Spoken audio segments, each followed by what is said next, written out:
In today's video we have Smite King and World Champion JieJie playing Predator Lee Sin in EUS Challenger.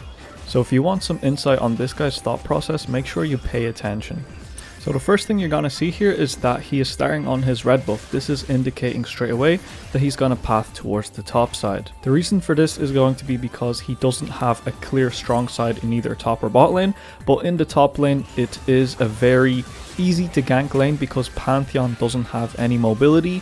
Kled and Lee Sin have a lot of burst, and Kled can also somewhat set up a gank by pulling Pantheon in. Another thing that you'll want to take note of is that mid lane is the same story. Akali is more mobile than a Pantheon, but again it's a melee versus melee brawl matchup where Lee Sin can really come in and make a difference. Here you can see that he's opting in for the Gromp instead of the blue. This is simply to hit level 3 straight away because he can see, looking at the map into top lane, that Pantheon is pushing Kled in, and this is an opportunity for JieJie to gank.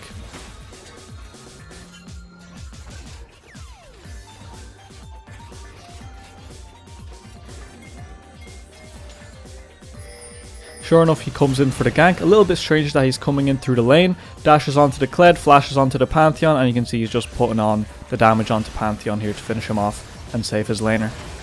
So now that Pantheon is dead, JieJie is going to help Kled push this lane in. This is because Pantheon has no T because he ran Ignite. If Pantheon would have had TP here, I am sure that JieJie would have just let the lane freeze for Kled because he could TP back into lane as well. At this stage, the next natural thing is to come and take the crab here. We know it's going to be uncontested because Xin Zhao started topside and he is on the bottom side of the map. Here you can see on the map a lot of TPs coming in. They're looking for a play mid. Xin Zhao came to gank Sylas.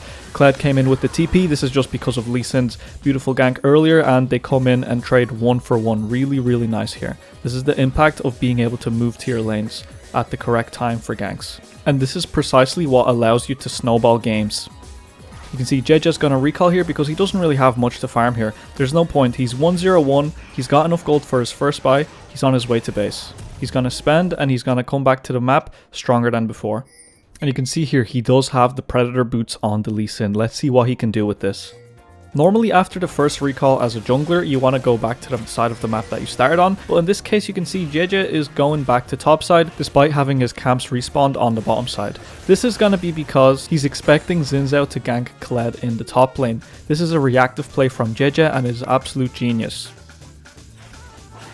So this is obviously not a very good situation. Kled is very low HP, but at least he's gonna potentially prevent a death here, or at least catch this whole wave that's here. But here you can see the Predator boots are kicking in. He's coming in for the Pantheon. He finds him, and now he's on the run from Xin Zhao. Maybe he's gonna try 1v1 him, but I wouldn't recommend this. If you press tab in your games, you can see who's gonna win the 1v1 if you just look at the items. Both of them have 2 longswords. They've got the same power. Fighting in the minions especially, it's not advantageous here, so he does back off.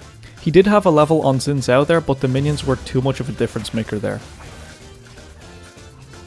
He's gonna recall here simply because there's nothing for him to farm or do on the top side. Naturally, he's back to the bottom side because this is where his jungle camps are. You can see he's moving away from the jungle camps though because he's expecting a gank from the Xin Zhao, or at least he's looking for a gank onto the bottom lane. They are currently fighting and he's picking up on this. He's not just AFK farming, he's moving in. Looking for the kills here. Predator Lee Sin coming in. I don't think he had to go for the Lulu there. He could have potentially looked for the Jinx, but they can look for a dive here. Xin Zhao is still on the top side of the map, so let's see what's going to happen now. At the very least, he can take his camps even if Jinx walks away from the tower. So nothing happened bot lane there, but Lee Sin is picking up straight away on the all-in from Akali. He does whiff his Q as Xin Zhao comes in, so let's see what they're going to do for the 2v2. I would expect them to back off here because Lee Sin's Q is on cooldown and Sylas isn't very healthy. Yep, there they go. They back off, everyone retreats, back to farming camps, everything is up nearly, and then looking for the next gank or move.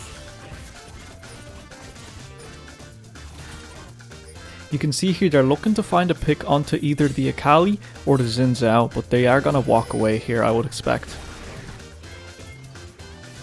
Because of the pressure that Lee Sin has in the top and middle lane because of the impact he's been making, he's going to be able to take this Herald for free. And this is going to be a lot more valuable than his entire top side because this is going to provide the same gold value for him if he crashes this into a tower and just gets 2 plates. So that's going to be the reason why he's prioritizing this Herald over his own camps right now. Now he's going to return to his own jungle because there's nothing available for him right now. No plays top, no ganks mid, no ganks top, nothing to do. If you pay attention here, you can clearly see JieJie deciding, does he want to go bot lane or does he want to go look for mid lane?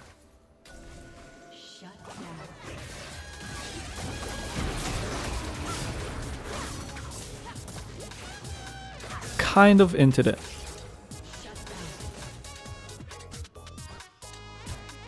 You can see here he's on the hunt, he's got his Predator boots, he's got his Ghost Blade movement speed, he's running in straight for the Jinx because she is alone here. Assassin Lee Sin, right here, here you go, World's Champion, Predator boots Lee Sin. This is going to enable a Herald summon and a straight tower break. Because the tower has 2 plates, this Herald is just going to break it in one go. There's no need to hit it, you're going to get the gold as the junglers will put down the Herald.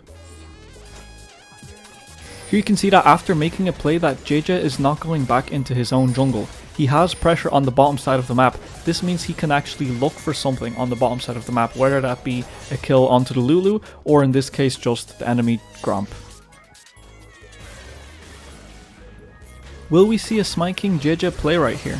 Jumps into the Akali there, sees that the enemy's doing the dragon, hops out, he's got the Q up again. Now in 2 seconds, will this be a Smite diff? Nope, he doesn't go for the risk here. Makes a lot of sense. That dragon is worthless right now and they don't have the numbers to fight that fight. You can see just how much attention that JieJie pays to the map. The second he saw that Jinx pushing out the bottom lane, he's on his way with Ghostblade and Predator. Unlucky he didn't get her this time, but he probably will the next time she tries to do something like this against the world champion.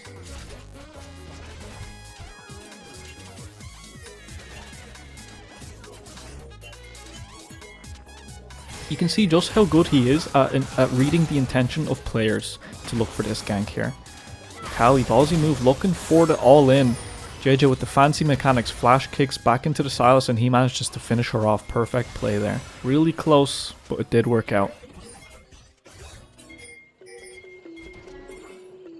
You can see at this stage into the mid game, both teams are just looking to brawl. They do find the Xin Zhao and the Lulu in the river here, and they know straight away this is a 3 versus 2. So JieJie hits the trigger and he's in there. Lulu ultis the Xin Zhao hits his ulti, and everyone's on the retreat now.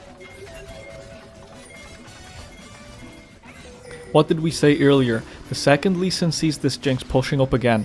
Predator, Ghostblade, Ward Hop, misses his Q, goes again. Doesn't work out again this time, unfortunately. Gonna leave the way for Sylas, absolutely nothing to do, just gonna keep farming. JieJie notices a fight is happening on the bottom side, Predator is in, finds the Akali here, just about.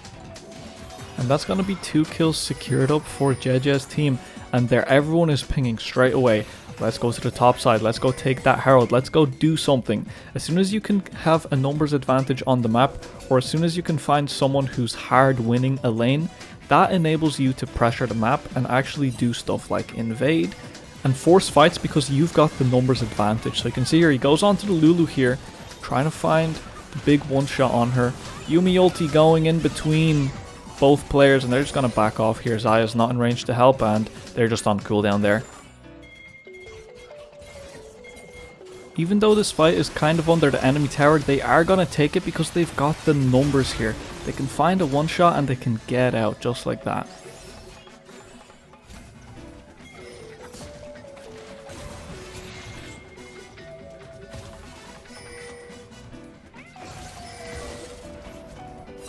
I think they've realized that Jinx has DC'd and you can see everyone's grouping up in the mid lane here, looking to just go dive and pressure while they have a numbers advantage.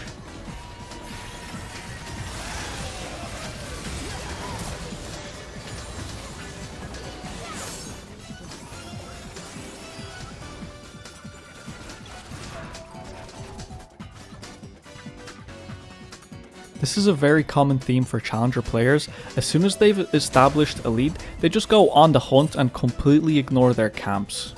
Just make sure if you're going to start doing this in your own games that you're aware of where the enemy team is, because you don't want to walk into Fog of War and just see 4 people staring at you right there.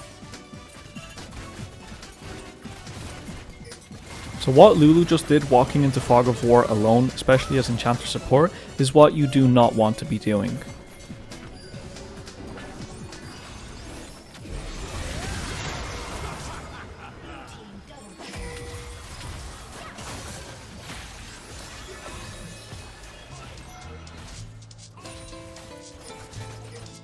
So you can really see how hard Challenger players destroy the enemy team when they've got a lead.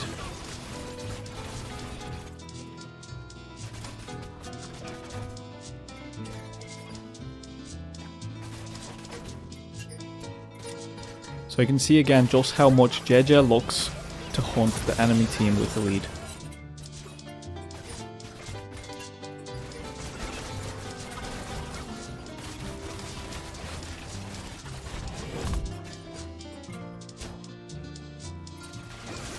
Huge Lee Sin kick coming in there from JieJie, and I think they're just gonna wipe this fight despite being in a number disadvantaged fight.